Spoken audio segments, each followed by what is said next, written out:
Rajasthan health government scheme में कुछ pharmacy discount के नाम पर बड़ा खेल खेल रही है और इसी में प्रदेश के 10 जिलों में दवा दुकानदारों ने एक ही कंपनी को एक ही दवा को सरकारी सिस्टम में बेचकर मनमर्जी से भुगतान उठा भी लिया। स्कीम में एआई के जरिए हो रहे ऑडिट में ये प्रकरण पकड़ा गया, जिसके बाद 65 से ज्यादा फार्मेसीज पर कार्रवाई की तलवार लटक गई है। रिपोर्ट देखिए। प्रदेश के सरकारी कर्मचारी, पेंशनर्स और जनप्रतिनिधियों को निशुल्क स्वास्थ्य सेवा देने के लिए चलाई जा रही RGHS योजना में फर्जीवाड़ा थमने का नाम नहीं ले रहा है। पिछले एक माह में 24 अस्पतालों पर 3 करोड़ का जुर्माना लगाया जा चुका है। इसके साथ ही 58 एलोपैथिक और 11 आयुर्वेदिक फार्मेसी स्टोर्स को योजना से हटाया जा चुका है। इन कार्रवाइयों के दौरान AI में कुछ ऐसे प्रकरण सामने आए जिन्होंने पूरे सिस्टम को सवालों के घेरे में ला दिया है। योजना की प्रोजेक्ट डायरेक्टर डॉक्टर निधि पटेल की निगरानी में चल रही जांच में सामने आया है कि कुछ फार्मेसियों ने डिस्काउंट के नाम पर लाखों के वारे न्यारे कर लिए। कुछ प्रकरणों में तो एक कंपनी की एक ही दवा की एवज में अलग अलग फार्मेसियों ने जो भुगतान उठाया है उसमें रात दिन का अंतर मिला।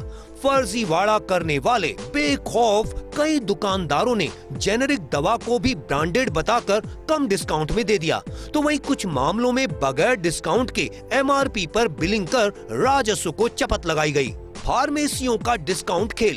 Case 1, company Abbott injection Mixtard Penfill insulin. किस बीमारी में उपयोग? डायबिटीज। एक ही कंपनी के इस इंसुलिन को एक मेडिकल स्टोर ने 156 रुपए में दिया तो दूसरे मेडिकल स्टोर ने 373 रुपए में दिया, लेकिन इसी इंसुलिन को तीसरे मेडिकल स्टोर ने 1868 रुपए में दिया। Case 2, company RPG life sciences limited. दवा डेनब्री मेनोपोज के बाद ओस्टियोपोरोसिस बीमारी के इलाज में उपयोग, इसके अलावा कैंसर से जुड़ी हड्डी की दिक्कतों में भी उपयोगी है। इस दवा को एक मेडिकल स्टोर ने 6500 रुपए में दिया, जबकि दूसरे मेडिकल स्टोर ने इसी दवा पर 17,098 रुपए तक वसूले। Case 3, company Novo Nordisk injection Mixtard Penfill insulin. किस बीमारी में उपयोग? डायबिटीज। एक ही कंपनी के इस इंसुलिन को एक मेडिकल स्टोर ने 274 रुपए में दिया तो दूसरे मेडिकल स्टोर ने 373 रुपए में दिया, लेकिन इसी इंसुलिन को तीसरे मेडिकल स्टोर ने 1868 रुपए में दिया।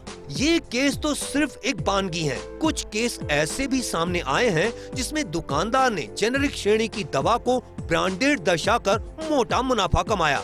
उदाहरण के तौर पर बैक्टीरियल इन्फेक्शन को खत्म करने के लिए एक एंटीबायोटिक दवा के रूप में उपयोग 5155 रुपए MRP वाले GLMERO इंजेक्शन को मेडिकल स्टोर ने 210 रुपए में खरीदा। जेनेरिक श्रेणी की इस दवा पर RGHS को 40% डिस्काउंट दिया जाना चाहिए था, लेकिन मेडिकल स्टोर ने सिर्फ 12% ही डिस्काउंट दिया। कुछ मामले तो ऐसे भी सामने आए हैं जिसमें डिस्काउंट के बजाय MRP पर ही बिलिंग की गई। इस पूरे मामले को लेकर Rajasthan state health assurance agency के मुख्य कार्यकारी अधिकारी हरजी लाल अटल ने बताया कि योजना में हर रोज पेश होने वाले मेडिकल स्टोर्स के बिलों की विभिन्न स्तरों पर जांच की जा रही है। संभावित अनियमितताओं की पहचान के लिए अब AI आधारित विश्लेषण प्रणाली का उपयोग किया जा रहा है। इस तकनीक के माध्यम से आर्टिफिशियल मूल्य वृद्धि, असामान्य MRP, गलत प्राइसिंग, अप्रमाणित दावे वाले मामलों की पहचान कर कार्रवाई तय की जा रही है। जो भी फार्मेसी बिल है उनका निरंतर विश्लेषण किया जा रहा है। हमारी टीम, उसमें ऑडिट टीम बैठी है, उसमें AI के लोग भी हैं, दूसरे लोग भी हैं, और वो ये विश्लेषण कर रहे हैं कि पर्टिकुलर कोई मेडिसिन है उसका अलग अलग फार्मेसीज के द्वारा अलग अलग मूल्य और अलग अलग क्लेम पेश किया जाता है, अलग अलग राशि का। तो बेसिकली ये है कि एक ही तरह की दवा का जो भी क्लेम राशि है वो निश्चित रूप से समान होनी चाहिए, और उससे अनावश्यक रूप से जो बिलिंग पर लोड बढ़ता है वो भी नहीं बढ़ेगा। और ये एक विश्लेषण की प्रक्रिया है जो निरंतर हम लोग कर रहे हैं। राजस्थान गवर्नमेंट हेल्थ स्कीम यानी कि RGHS में फर्जीवाड़ा करने वाली फार्मेसियां अब प्रशासन के रडार पर है।